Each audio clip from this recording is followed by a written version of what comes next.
I was staying at this youth hostel in Luxembourg and wanting to investigate a way to get back into the city centre by train.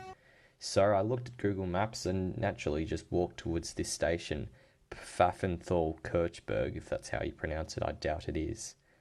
But how was I to actually get there? What Google Maps does not convey is that this was on quite a hillside.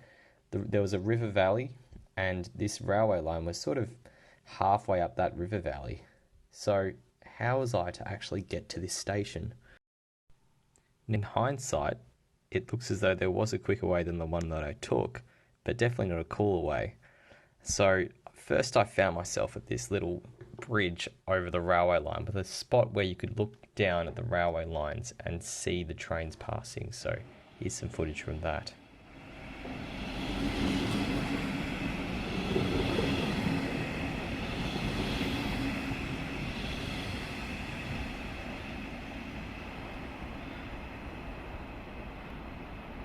If you can hear me breathing heavily, it's because it was quite a steep walk up until that point.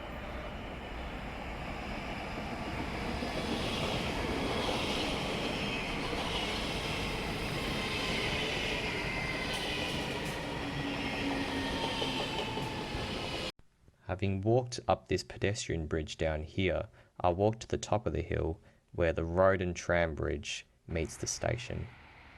Luxembourg's trams look so impressive, like they've come straight out of a science fiction movie. They look even better at night as well. To those feeling a bit disoriented about the tram running on the right-hand side, well, a reminder that this is Luxembourg, part of the European Union, which predominantly, if not exclusively, runs on the right. But how does one actually get down to the platform level? The answer? This.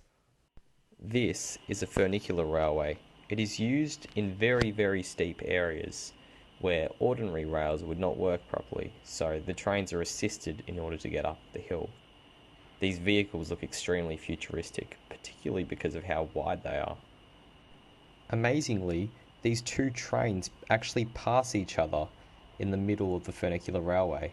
There are two separate single-track sections with a little bit in the middle where they can pass. It's a very strange design, and it means that the two trains have to coordinate and leave at the exact same time from both sides.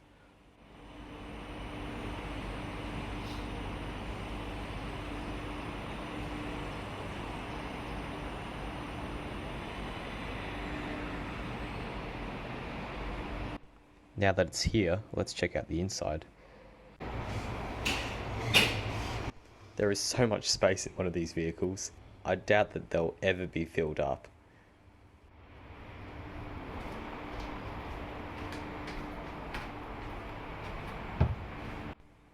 Here's a look at a tram passing over the huge road and tram bridge. And now it's time for departure.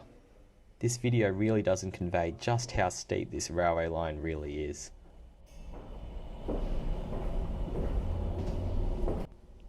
Here we are at the passing loop, and notice how the other train has reached us just in time. There really isn't a lot of leeway here. I only used this funicular railway a couple of times, but on both occasions the trains passed each other on different sides. On this occasion, they're keeping to the right, but on another occasion, they kept to the left. Strange stuff. Notice a train in the platform on the other funicular railway on the left. This wasn't in use when I was there, and I'm not sure when, if ever, both lines are in use at once. Perhaps there are two so they can keep up with maintenance. I'm not sure.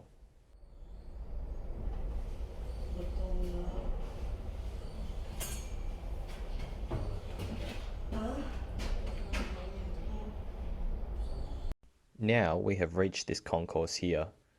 This is a brief look at it from the inside. Those are the two heavy rail platforms. And this is where the funicular railway trains come in.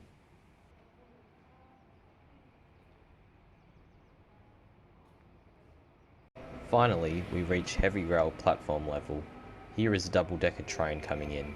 Luxembourg has a combination of double and single-deck trains. And did I mention, this train is 100% free. as is the tram you saw earlier, and the bus you saw earlier, and even the funicular railway. Luxembourg is incredible. Thank you very much for watching this video, and stay tuned for more content.